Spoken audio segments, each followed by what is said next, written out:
Então, vigília de oração, do dever ao prazer.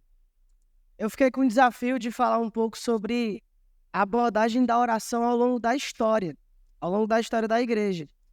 E eu resolvi separar 4 momentos específicos: o período da igreja primitiva, o período dos pais apostólicos, o período dos reformadores e o período dos puritanos. Só que, como vocês já sabem, só um desses momentos está registrado nas Sagradas Escrituras. Então acaba que a gente vai falar um pouco da palavra, mas também vamos falar um pouco também sobre a história, tá certo? E o desafio é esse, falar sobre esses 4 pontos. Não dá para aprofundar, a gente vai ser um pouco breve, mas a minha perspectiva, a abordagem que eu quero trazer é: o que é que esses homens de Deus ao longo da história podem nos ensinar? O que é que eles podem contribuir na nossa caminhada, no nosso relacionamento, na nossa vida de oração com Deus? Então, a minha tentativa aqui hoje vai ser uma abordagem mais prática, olhando para a vida de grandes homens de Deus e ver o que podemos tirar também para nossas vidas. Então, antes, vamos orar? Senhor, te pedimos que nessa vigília, esse tempo que separamos para orar, para ler Tua Palavra, para ter comunhão contigo e com os nossos irmãos, nós clamamos que o Senhor fale conosco, clamamos a Tua intervenção, possamos aprender ao longo da história o que o Senhor tem feito através da vida de grandes homens, servos Teus. Possamos imitar a fé deles, Pai, que possamos viver para a honra e glória do Teu nome. Que a oração venha a ser, de fato, um diferencial em nossas vidas, como vamos aprender aqui. Em nome de Jesus. Amém. Então, o primeiro texto, o irmão Gladson já leu. Vamos lá em Atos, capítulo 2. Vou aproveitar para ganhar um tempo, né? Já que ele leu. Esse texto, Atos 2, 42 ao 47, serve mais para nos dar um panorama. Como é que a igreja primitiva se organizava, né? Como é que ela funcionava. Então aqui você viu doutrina dos apóstolos, você viu comunhão, partir do pão e orações. E basicamente, irmãos, é isso que Deus espera de sua igreja ao longo de toda a história. Que a igreja esteja embasada na doutrina dos apóstolos, que a igreja esteja em comunhão, que o povo esteja em um relacionamento com Deus, relacionamento vertical, e também um relacionamento horizontal. Nós possamos amar uns aos outros, como temos aprendido, e também Deus espera que oremos. E aí, nesse contexto de igreja, do período da igreja primitiva, nós vamos ver algumas questões surgindo. A primeira, você pode ir lá comigo em Atos, capítulo 4, e aí vamos ler esse texto. O primeiro ponto aqui que eu gostaria de mencionar da igreja primitiva é a perseguição. Então, esses irmãos foram grandemente perseguidos, sofreram afrontas por causa do nome de Jesus, e eles usaram, na verdade, a oração como uma ferramenta para fortalecimento espiritual, como uma ferramenta de gratidão a Deus pelo que Ele estava fazendo no meio deles. E eles usavam essa ferramenta como, de fato, um relacionamento com Deus. Olha só, Atos 4, a partir do verso 29. E aí o contexto é: a igreja está orando, agradecendo a Deus porque Ele havia libertado Pedro e João dessa perseguição, do sinédrio no meio deles. Olha só o que diz o verso 29. Agora, Senhor, olha para as suas ameaças e concede aos teus servos que anunciem com toda a intrepidez a tua palavra, enquanto estendes a mão para fazer curas, sinais e prodígios, por intermédio do nome do teu santo servo Jesus. Tendo eles orado, tremeu o lugar onde estavam reunidos. Todos ficaram cheios do Espírito Santo e com intrepidez anunciavam a palavra de Deus. Esse texto nos faz lembrar, como eu já citei, que em meio à perseguição, em meio ao sofrimento, a angústias, eles tinham um Deus a quem recorrer. Eles tinham o Senhor para ir clamar, agradecer a Deus pelos livramentos, agradecer por tudo que ele estava fazendo. E, de modo especial aqui, nesse versículo que nós lemos, versículo 29, eles pedem, concede aos teus servos intrepidez. Ou seja, ousadia, coragem, nos dá coragem para que anunciemos a tua palavra. E, meus irmãos, isso é algo que eu tenho percebido, que nós precisamos também pedir ao Senhor. Temos lutas diferentes, talvez, das pessoas da igreja primitiva, mas precisamos pedir a Deus intrepidez, ousadia, coragem, para anunciarmos a palavra dele em meio a esse mundo perverso, em meio a esse mundo caído no pecado. Precisamos clamar a Deus para que nós sejamos de fato homens do livro, que nós sejamos de fato coluna e baluarte da verdade, como Paulo vai dizer para Timóteo, que nós de fato saibamos manejar bem a palavra de Deus e estarmos prontos, como Pedro diria, para dar a resposta a quem nos pedir a razão da nossa fé. Então, meus irmãos, nós precisamos pedir a Deus, clamar a Ele, Senhor, me ajuda a ter intrepidez e ousadia para falar a Tua palavra. Interessante que o pedido que eu peguei de um irmão, não era identificado, mas ele pedia isso, ele pedia que Deus ajudasse ele a ele perceber formas de pregar o evangelho no trabalho. Será que você está interessado nisso? Será que você tem pensado nisso? Era algo que a igreja primitiva orava. Senhor, nos dá intrepidez. Para quê? Para vencermos o Império Romano? Não. Para pregarmos a tua palavra. Nós possamos pensar assim também, meus irmãos. Nós possamos glorificar a Deus através da pregação da palavra. Como eu falei, não podemos aprofundar muito, mas o último texto que eu queria ver da igreja primitiva está lá em Atos capítulo 6, versos 3 e 4.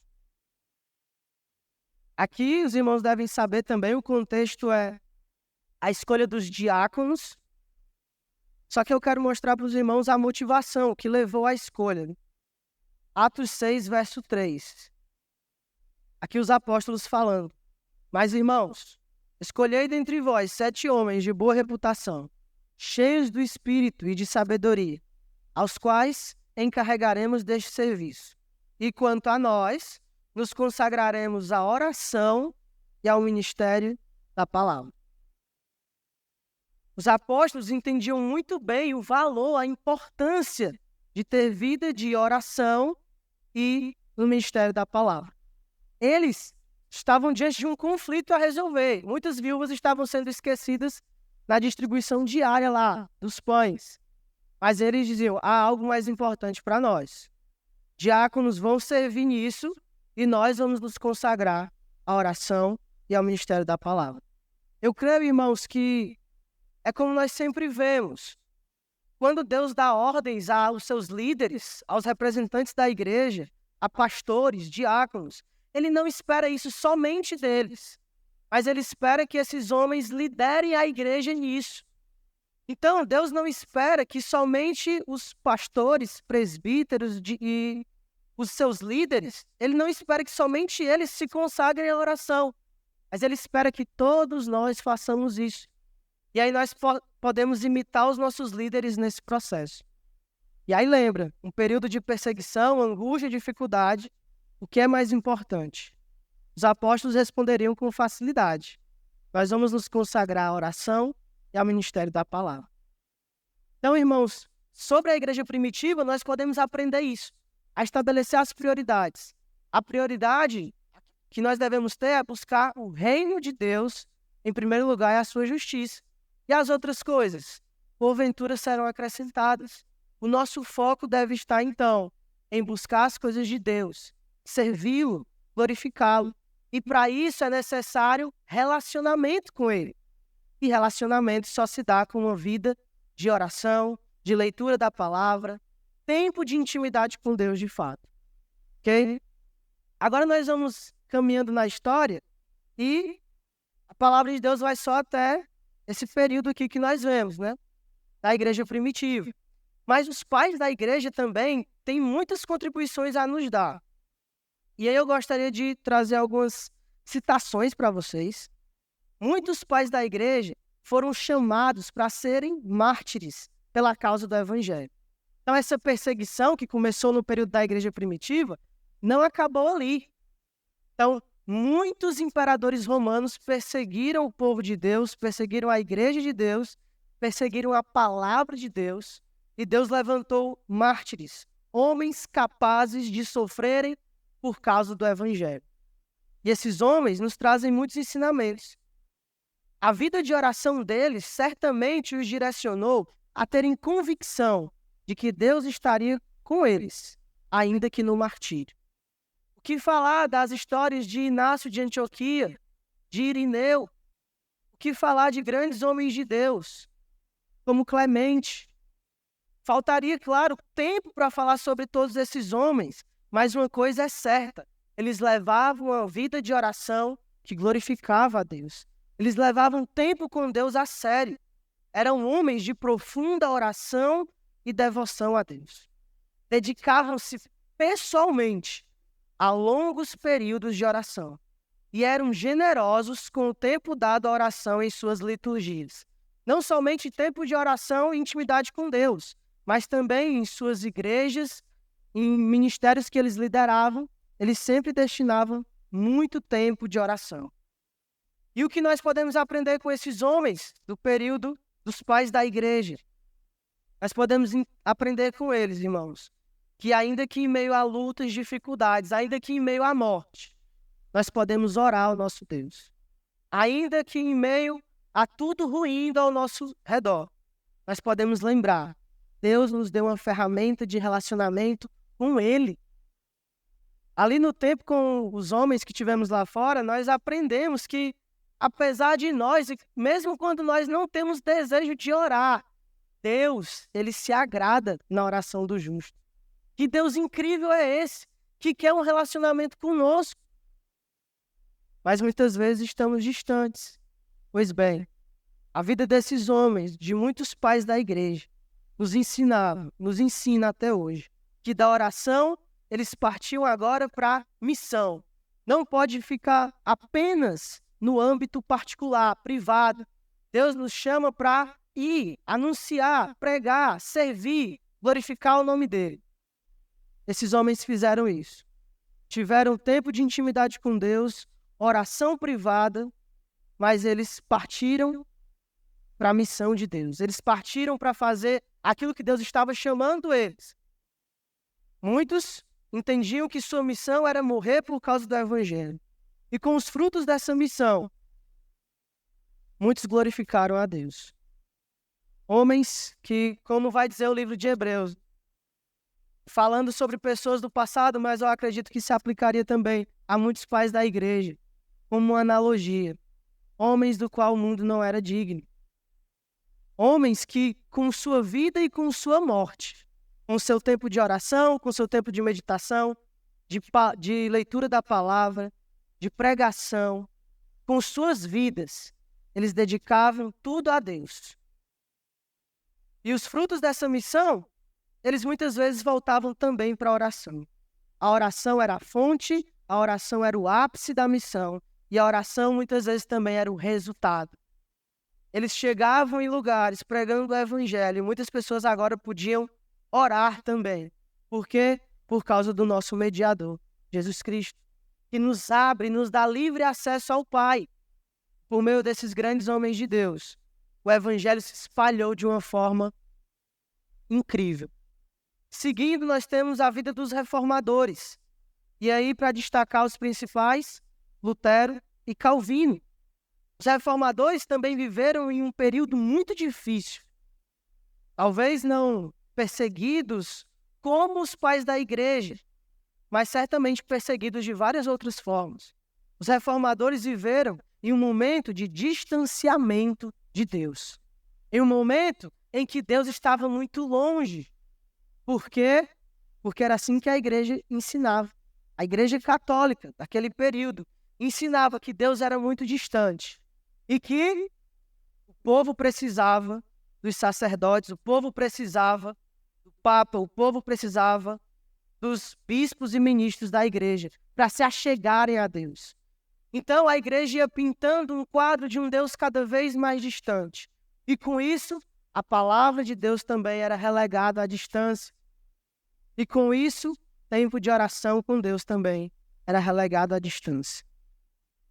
O clero da Igreja Católica, ao colocar-se como mediador entre Deus e os homens, fez com que muitos vissem Deus como alguém que é inalcançável. Lutero, em suas orações, ele falava que por muitas vezes ele se encontrava em um estágio que ele reconhecia sua podridão diante de Deus, sua inabilidade, sua incapacidade de se achegar diante de um Deus tão santo. E aí então, ao ler Romanos 1, ele percebe que o justo viverá pela fé. Ele percebe que a salvação vem por meio da graça, por meio do evangelho, por meio da fé.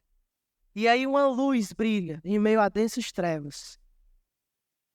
E por meio de homens que Deus levantou naquele período, surge então o retorno à palavra, o retorno à oração, o retorno ao relacionamento com Deus. E aí, meus irmãos, nós aprendemos com a vida desses homens que, enquanto Deus levanta eles para buscarem retornar ao que havia sido abandonado, a palavra de Deus é quem faz todo o processo. Como Lutero diria, eu não fiz nada. A palavra fez tudo. E qual é a centralidade da palavra no seu momento de devocional com Deus? Qual deve ser a importância da palavra em sua vida de oração? Josué diria, olha, medita nessa lei dia e noite. Não cessa de falar dessa lei, como ele aprendeu com Deus. Homens que buscaram de fato um verdadeiro relacionamento com Deus. Para os reformadores, a oração era uma graça, um dom divino maravilhoso. Mas será que nós vemos assim? Às vezes o tempo de oração é um tempo de enfado, eu vou porque eu tenho que ir. Muitas vezes nós não nos organizamos para orar. Falou em vigília para muitos irmãos é algo pesaroso, difícil, cansativo. Não deveria ser assim, irmãos. Se estivéssemos vivendo naquele período dos reformadores, se víssemos a podridão e a desgraça que o pecado levou aquele mundo a estar, nós veríamos essa oração como uma luz raiando. Deus se fazendo presente no meio dos homens. Deus se mostrando, ei, eu estou acessível, eu estou aqui. Por meio de Jesus, vocês podem ter acesso a mim. A oração, então, deveria ser vista como uma graça, um presente dado por Deus e que a igreja agora pode desfrutar, pode aproveitar. Você tem desfrutado desse tempo de oração? Você tem aproveitado dessa ferramenta que Deus lhe deu para se relacionar com Ele mesmo? Além disso, os reformadores também tinham uma certeza de que Deus ouve e responde às orações. Lutero orou, clamou a Deus, e Deus chegou até ele.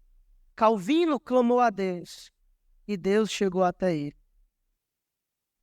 A tal ponto que agora a oração era algo diário para eles, era algo que demandava tempo, era algo que era prioridade. Lutero diria, tenho tanto que fazer que não consigo prosseguir sem gastar 3 horas diárias em oração. Grandes homens de Deus que entendiam o papel da oração. Para Lutero, a oração era uma ordenança, em primeiro lugar, como nós vemos aqui, é um dever. Mas sempre precisa ser mais do que isso. Nunca pode ser menos, mas sempre precisa ser mais. É um dever, sim, mas além de um dever, é uma forma de mostrar confiança em Deus. É o meio pelo qual nós expomos nossas preocupações a Deus, nossos clamores a Ele. E também a nossa forma de interceder pelo próximo, pelas pessoas. Como temos orado, como temos aprendido sobre oração também. A oração é uma das principais ferramentas em que nós podemos demonstrar o nosso amor para com os nossos irmãos. Ao orarmos por eles, ao nos importarmos com eles, ao mostrarmos diante de Deus a vida dos nossos irmãos, mostramos que amamos, mostramos que nos importamos. Para Calvino, A oração é a maneira de nós conseguirmos acesso às riquezas que Deus tem entesourado para os seus servos. Irmãos, esses homens falam da oração com um brilho nos olhos. O que falta para nós, então? Para termos a oração dessa maneira, para vermos a oração dessa forma. Nós precisamos meditar nas Sagradas Escrituras e ver como Deus atua através da história, através da oração. Sabemos que Deus nos direciona a orar e que Ele é um Deus que se faz presente, acessível, que responde às nossas orações. Às vezes, claro, não da forma como queríamos, mas sempre da forma com que precisamos. Seguindo então agora para os último grupo, né, os puritanos, aqui daria conteúdo para outra pregação. Mas trazendo alguns pontos sobre os puritanos, eles foram homens que participaram de grandes avivamentos espirituais, tendo como base, adivinha só, a oração. Homens que dedicavam muito tempo do seu dia, buscando a Deus, desejando a face de Deus. Muitos homens que sustentaram orfanatos através da oração, que dedicaram toda a sua vida a ter tempo com Deus, a ter uma prioridade no seu dia. Orar e orar sem cessar.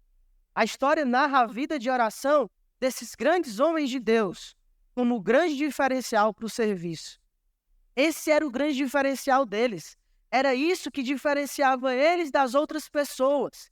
Não porque eles faziam mais com o braço deles, mas porque eles conseguiam fazer mais, de joelhos dobrados, orando a Deus.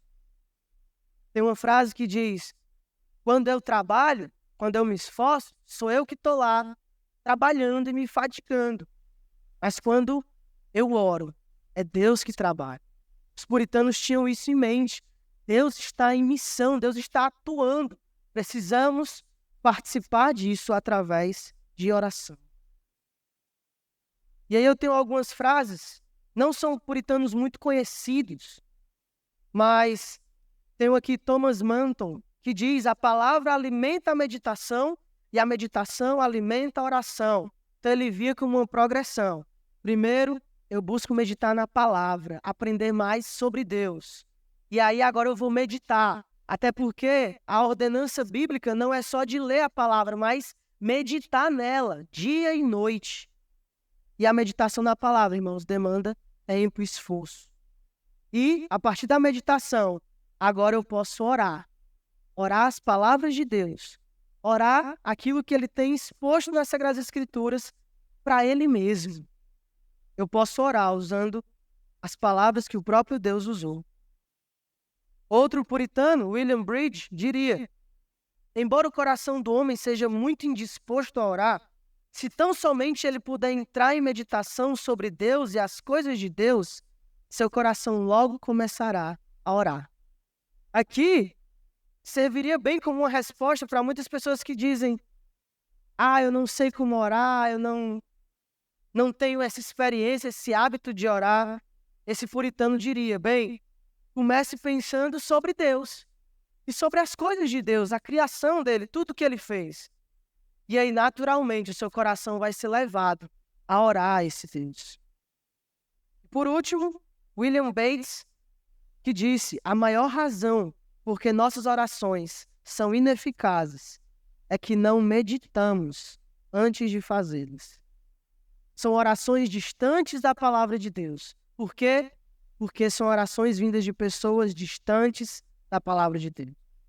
Então, meus irmãos, o que aprendemos com esses homens, os puritanos, é que quanto mais próximo da palavra de Deus, podemos orar segundo a vontade de Deus. E quanto mais próximos daquilo que Deus espera de nós, de meditação na palavra, podemos, de fato, orar segundo a vontade do nosso Pai. Eu sei que foi algo rápido, é um panorama, de fato, sobre a história, mas na íntegra é isso. Nós podemos imitar esses homens tendo vidas de oração. Eles não tinham um segredo obscuro um método, uma regra básica, não. Era bem claro. Tempo de oração, meditação, oração, palavra. E a vida deles era essa, servindo e glorificando a Deus. Enquanto aprendiam sobre Deus na palavra, meditavam e oravam a esse Deus, pensando no que Deus estava fazendo, pensando na missão de Deus, para a honra e glória dele. Amém? Então vamos orar, pedindo a Deus que possamos ter esse mesmo vigor